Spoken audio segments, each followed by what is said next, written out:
Ronaldinho lahir di sebuah negara yang cukup besar yaitu Brazil. Dia tumbuh dengan ekonomi yang cukup mengkhawatirkan dan serba kekurangan. Hidup dalam keterbatasan namun semangatnya takkan pernah berkurang. Ronaldinho hidup dalam lingkungan yang cukup banyak mengenal dunia sepak bola. Banyak sekali orang-orang di sekitarnya yang menyukai sepak bola. Hal tersebut juga yang membawa Dinho menjadi tertarik dan sedikit-sedikit masuk dalam pertandingan kecil-kecilan antara kawan-kawannya.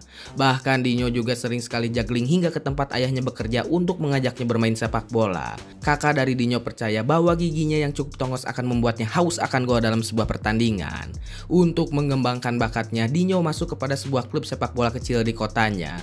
Kakak dari Dinho yaitu Roberto lebih dulu masuk ke dalam dunia sepak bola. Di usianya yang 16 tahun, Roberto mulai masuk ke dalam dunia sepak bola yang cukup profesional. Bahkan diketahui juga bahwa hal tersebut memberikan rumah baru untuk keluarga Dinho. Maka atas rumah barunya itu, ibu, ayah, kakak, abah, Mang Ujang dan yang lainnya masuk ke lingkungan baru yang lebih baik.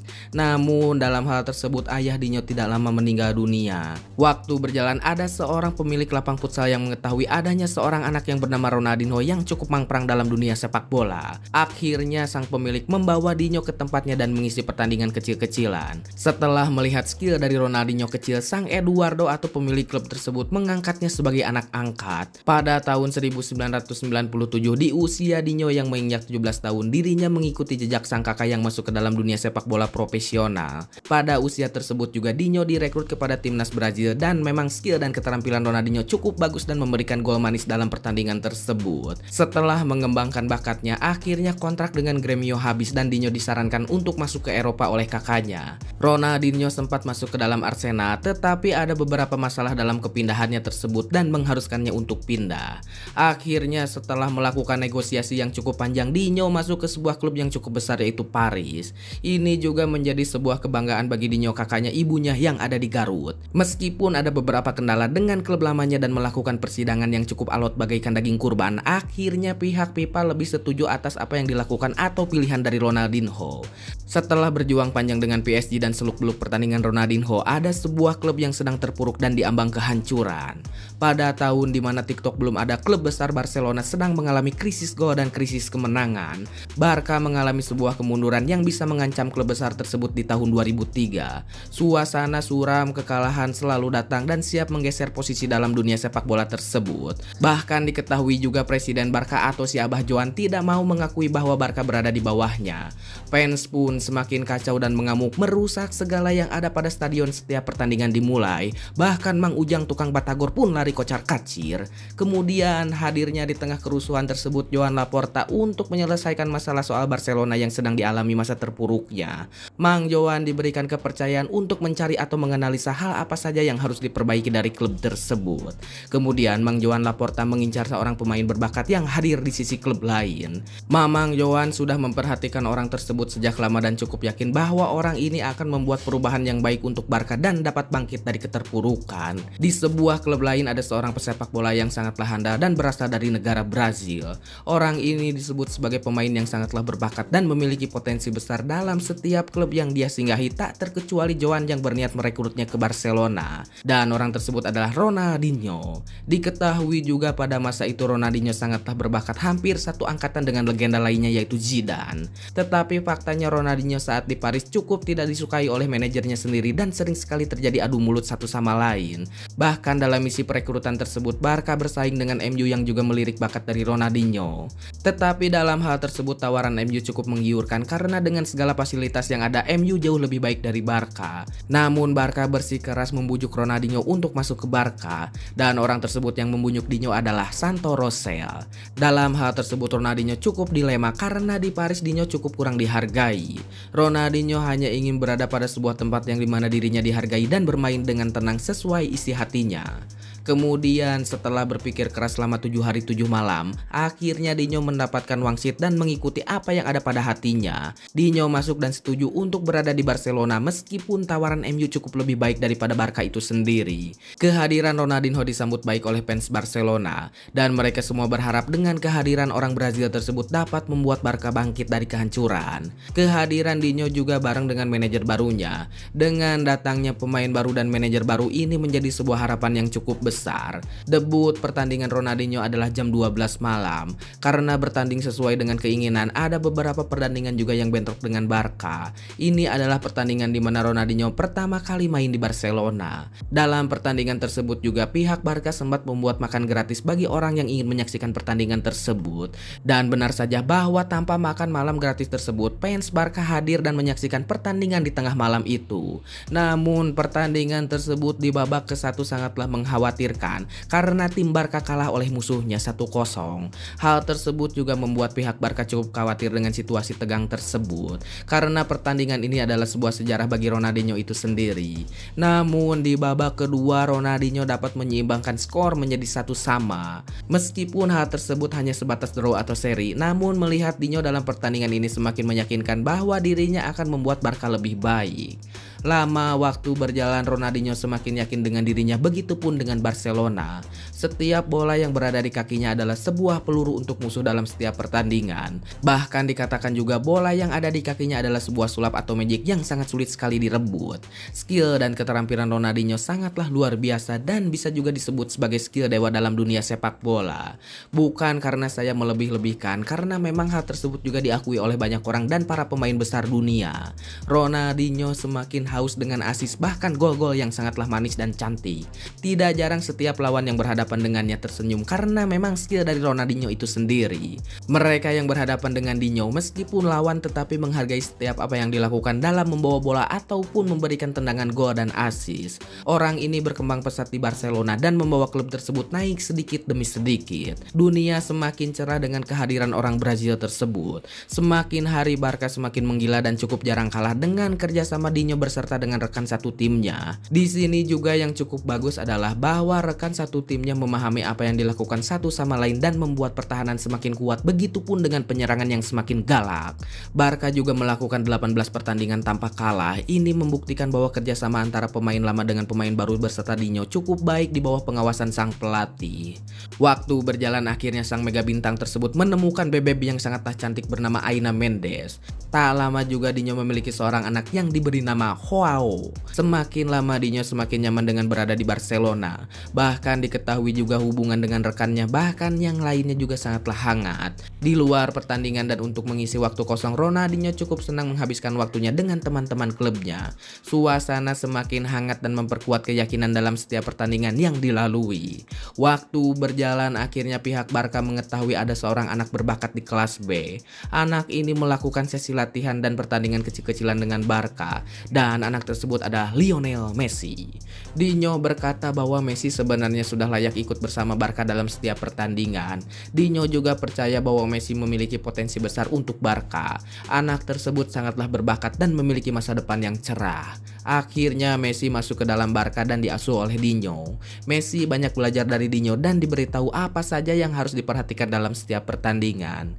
Skill dan keterampilan dari Dinho tidak segan diajarkan kepada Messi karena Dinho sangatlah yakin bahwa Messi akan menjadi pemain besar yang sangatlah berpengaruh dalam tim yang disinggahinya. Dalam sebuah pertandingan luar biasa gilanya, Dinho berkata bahwa Messi akan mencetak gol. Maka dengan skill dan keterampilannya, Dinho berusaha memberikan asis kepada Messi untuk membuatnya mencetak gol. Tetapi karena Dinho ingin mengembangkan Messi, kesempatan golnya diberikan kepada Messi sekaligus mengajarkannya dalam menerima umpan yang datang padanya. Waktu berjalan, Dinho yang memang menyukai pesta akhirnya suka lupa waktu dan sering begadang untuk joget. Hal tersebut juga membuat sang bebek memilih pisah dengan Dinho. Di waktu tersebut juga pihak Barcelona tidak berkata banyak karena memang pada dasarnya pemain tersebut atau si Dinho ini semakin edan dan semakin gila.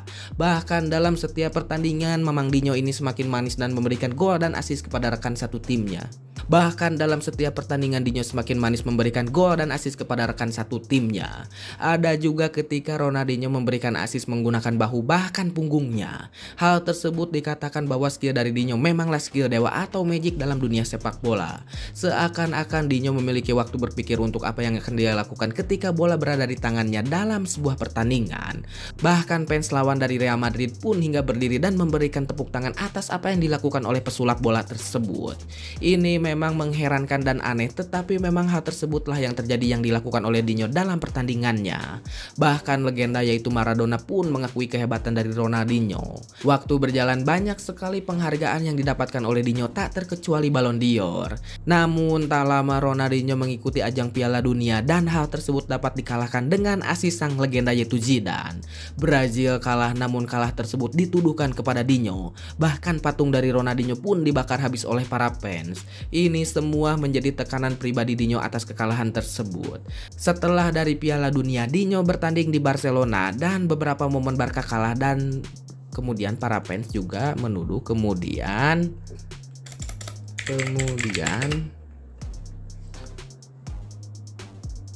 setelah dari Piala Dunia, Dinho bertanding di Barcelona dan beberapa momen Barca kalah. Kemudian para fans juga menuduhnya kembali bahwa kalahnya tersebut diakibatkan oleh Dinho itu sendiri. Para fans menginginkan skill Dinho yang sama seperti dulu dalam membawa bola. Namun karena memang Dinho sedang bermasalah dengan dirinya, akhirnya Dinho tidak bermain dengan gembira. Memang hati dan pikiran yang tenang dan suasana menyenangkan akan mempengaruhi setiap orang dalam melakukan apapun. Dinho sudah tidak tersenyum dan tertawa lagi dalam sebuah pertandingan. Ini menandakan ada yang salah dalam dirinya dan memiliki sebuah tekanan yang mengganggu dalam bermain. Dinho juga ditinggalkan anak istrinya dalam keadaan tersebut semakin membuat dirinya hidup dalam tekanan. Dalam setiap pertandingan Dinho selalu memberikan asis kepada Lionel Messi yang membuat Messi semakin naik dan melambung tinggi. Lambat laun kepercayaan yang berada pada Dinho pindah ke Messi yang semakin membuat Dinho terpuruk dan bingung atas apa yang terjadi di dunia. Waktu berjalan, kontrak Dinho sudah habis. Pihak Barca atau Joan Laporta tidak akan memperpanjang kontrak tersebut. Ini semua membuat Dinho hancur atas apa yang dia lakukan untuk Barca. Terpuruk, kebencian, kesepian, kegelapan hadir dalam waktu yang sama di masa habis kontraknya. Bahkan di sini juga media mengabarkan kehidupan malam yang sering dilakukan oleh Dinho diumbar ke media dan tak jarang juga dilebih-lebihkan. Hal tersebut juga membuat para fans dan orang-orang yang berperan penting dalam dunia Barca membuang respek kepada Ronaldinho. Dinho semakin jatuh dan terpuruk. Akhirnya Barca ingin menjual Dinho dengan segala pro dan kontranya. Dinho berpesan kepada Messi untuk selalu menjadi lebih baik dari dirinya dan berpesan juga jangan ikuti langkah buruknya. Dinho berpesan kepada Messi sebelum kepergiannya untuk selalu menjadi lebih baik dari dirinya dan berpesan juga jangan ikuti jejak buruknya. Akhirnya Dinho disetujui untuk masuk ke klub AC Milan. Ya seperti itulah menurut saya. Kenapa sih saya ngebahas Ronaldinho? Karena menurut saya Ronaldinho sangatlah menarik gitu ya. Memang dari nol hingga naik hingga sukses dan menjadi seorang mega bintang dunia sepak bola gitu ya. Tetapi di sini yang cukup menarik adalah ketika Ronaldinho bertanding di Piala Dunia ketika melawan Prancis, yaitu Brazil lawan Prancis, terus kalah gitu ya Brazilnya, dan disalahkannya adalah oleh para penonton, oleh para fans atau warga dari Brazil itu sendiri adalah Ronaldinho gitu ya. Cukup mengkhawatirkan. Jadi intinya si Ronaldinho itu dijagokan gitu ya. Pokoknya kalau misalkan ada Ronaldinho pokoknya kudu menang gitu ya. Nggak bisa seperti itu gitu ya, karena lawannya juga adalah para legenda yang cukup berbahaya gitu ya, seperti Zidane dan yang lain-lain gitu. Jadi tidak bisa diandalkan satu orang saja dalam setiap pertandingan. Otomatis kan ya harus kerja sama tim. Nomor satunya saling percaya satu sama lain, saling mengerti satu sama lain gitu ya.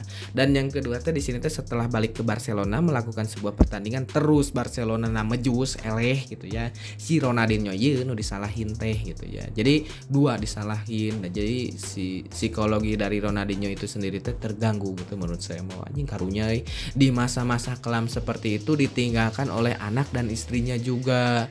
Sudah seperti itu habis kontraknya juga di Barcelona dan tidak akan diperpanjang. Wah, hancur pokoknya, bubuk pokoknya mah. Ya memang gitu ya, setiap orang tuh memiliki kelebihan dan kekurangannya. Mungkin kekurangannya si Ronaldinho ini terlalu berpesta-pesta dan bersenang-senang dan lupa diri lah intinya mah ya. Kalau misalkan kasarnya mah lupa daratan, seharusnya mah jangan seperti itu. Tapi memang sudah terjadi seperti itu ya tidak apa-apa gitu ya. Ronaldinho tetaplah Ronaldinho, mau bagaimanapun tidak bisa gitu ya. Kita menyuruh orang lain seperti ini seperti itu ya tidak bisa, karena dia ya dia gitu ya. Jadilah diri sendiri dengan segala konsekuensi yang akan didapatkan gitu ya. Tetapi skill dari Ronaldinho anjing dan pokoknya saya kalau misalkan lihat Ronaldinho cukup apa namanya, tidak mau melewatkan ketika Ronaldinho itu membawa bola gitu ya. Ditendang, disepak, ngajeleng lah, muter lah, umpan pakai bahu lah, pakai dada, pakai punggung atau tonggong juga bisa gitu ya. Si Ronaldinho itu magic, memang beda ya sama yang lainnya. Cukup menarik lah. Pertama kali saya suka Ronaldinho teh ya di PS2 tuh, mana lagi Winning Eleven. Tahu Ronaldinho, wah anjing keren ki Ronaldinho teh, namanya speed yang gitunya kan tinggi-tinggi gitu ya, merah-merah mantep kayak Ronaldo. Ya seluk-beluk Ronaldinho teh banyak lah yang bisa diambil ya, cukup apa namanya teh positif dan negatifnya pasti ada lah. Ya itu mah cuma untuk mengisi waktu aja dan tambah-tambahan lagi karena banyak juga channel yang membahas Ronaldinho lebih komplit dari saya. Tapi pembawaannya kan memang berbeda gitu ya. Seneng sekali gitu ya. Misalkan berbicara seorang legenda hidupnya dan tidak akan pernah terlupakan juga gitu ya. Seperti Ronaldo juga kalau misalkan udah tua atau ibaratkannya ya sudah 70 tahun, 80 tahun tetap gitu ya. Tidak akan pernah dilupakan gitu si R7. Mau Lionel Messi juga sama gitu ya.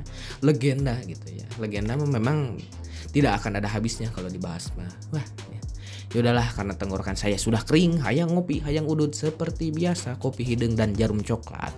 Ya udahlah, salam sejahtera, wanginya ketek Nikita Mirjani. Goodbye, dadah.